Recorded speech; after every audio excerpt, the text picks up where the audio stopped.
We're going to explore the clinical profiles of 4 distinct avoidant types today. And I promise you, by the time we wrap this up, you are going to see relationship dynamics in a totally different light. So, what does an avoidant personality actually look like? Well, if you're like most of us, you probably picture someone hiding in their bedroom, dodging phone calls, just absolutely terrified of social interaction. The deeply introverted person who lacks confidence and avoids the spotlight at literally all costs. I mean, that's the popular narrative, right? But here is the wild clinical twist. While we always picture that isolated loner, clinical avoidance actually wears a lot of really unexpected masks. An avoidant personality can be the life of the party. They could be the spouse you've been married to for a decade, or even that super enmeshed partner who refuses to leave your side. You see, avoidance isn't just about physical distance. It's actually a highly sophisticated psychological mechanism used to manage social and relationship anxiety. Section 1. The myth of the loner. Let's establish our baseline by starting with the stereotype you're most familiar with, known clinically as the type I avoidant.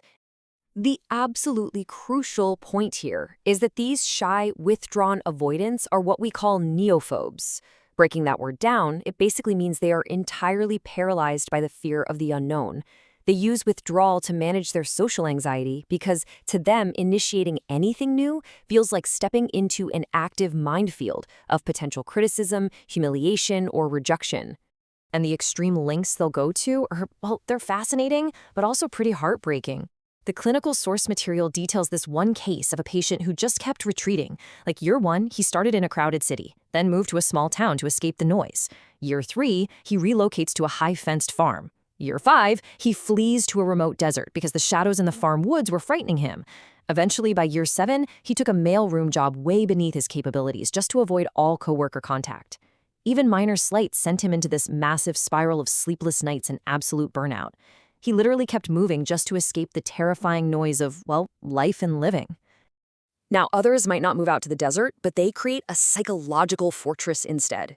They draw this magic circle around themselves.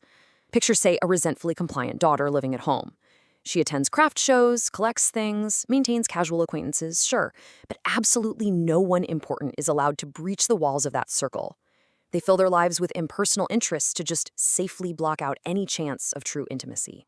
Section 2. The socialite avoidant. This is where we pull back the curtain and move to the mingles avoidant, where our understanding of this whole psychology gets really, really surprising. Enter the type 2 avoidant. So superficially, they look incredibly well connected. They are neophiles, meaning individuals who actually love the thrill of the new. They are super comfortable socializing. They have absolutely zero trouble working a room, hitting up a singles resort, or getting that first date.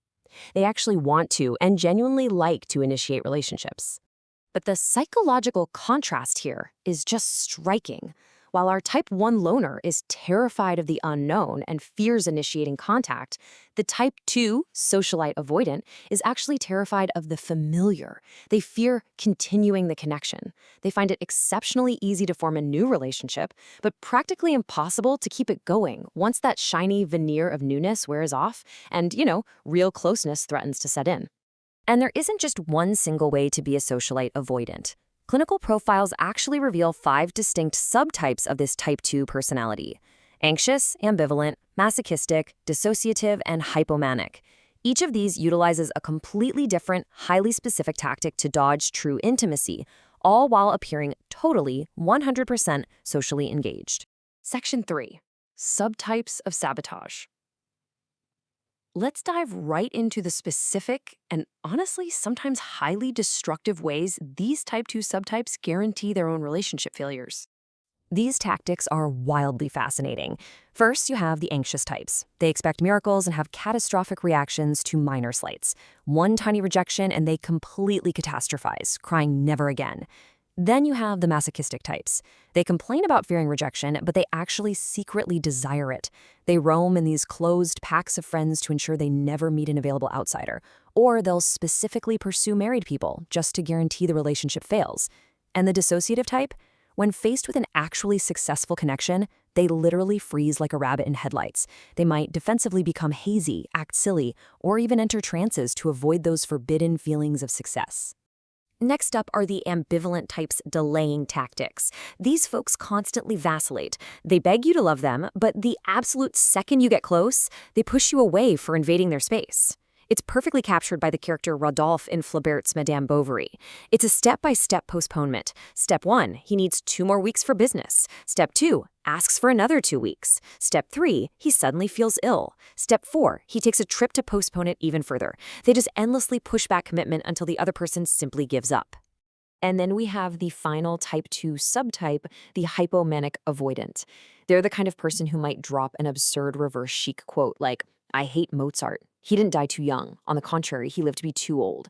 They do this just to aggressively impress people with a hostile put-down in a really flimsy disguise.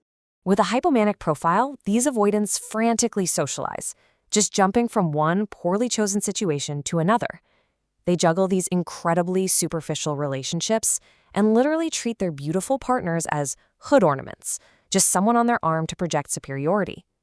They become the absolute life of the party, but it's really a defense mechanism to deny this deep, profound feeling of emptiness. Section 4. The 7-year itch. The crucial takeaway here is that avoidance isn't just about rejecting dates. It can actually strike long after you've confidently said, "I do." Just consider this darkly comedic joke. "You are attractive, and I would sleep with you if only you weren't my wife."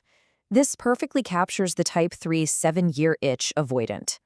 Unlike type 2s who struggle to commit from the very start, type 3s actually do commit fully, often for years, but they're neophiles who fear oldness and familiarity. The moment a relationship becomes secure, they completely lose interest. For them, steadiness means there's no challenge left. Clinically speaking, these individuals are labeled successophobes. They're entirely unable to tolerate the pleasures and rewards of a comfortable, serious, and happy relationship. When they say a relationship is wrong for them, what they actually mean is that it's too right, it's too intense, and therefore a massive threat to their identity. They just feel totally straitjacketed by devotion. And because they are successophobes, their escape tactics are incredibly sudden and devastating to their partners. Clinical records show wild cases, like someone taking a hiatus after a 3-year engagement and just never calling back, or packing up and leaving because a partner went out and didn't leave a note, or divorcing a perfectly devoted spouse of 10 years strictly because they found them to be dull. They just impulsively discard the familiar to chase the new, totally convinced that finding a new love is somehow easier than tolerating an established one. Section 5. The codependent trap. Finally, let's look at the absolute most counterintuitive and misunderstood clinical profile of them all, the dependent avoidant. In what is termed immersion codependency, an avoidant appears incredibly dedicated. They cling to this all-encompassing, seemingly permanent relationship. But here's the psychological trick. They're not really relating to that one person. They are actually using that one person to hide from the entire rest of the world. The relationship is just a giant shield. And the fallout of this codependency is severe. It leads to bizarre, unhealthy behaviors, like hiding a marriage from parents for years to avoid hurting them. But more dangerously, it breeds this submerged hostility that just masquerades as love. Eventually, that underlying resentment of being trapped boils over. This leads to explosive, sudden breakups where they just vanish to regain their freedom. As we wrap up this explainer, I want you to really reflect on everything we've uncovered today. Look at the people around you, look at your own patterns, and ask yourself, are you or someone you know using social popularity or a long-term relationship as a highly sophisticated shield against true intimacy? Is connection always what it seems, or could it actually be the ultimate hiding place?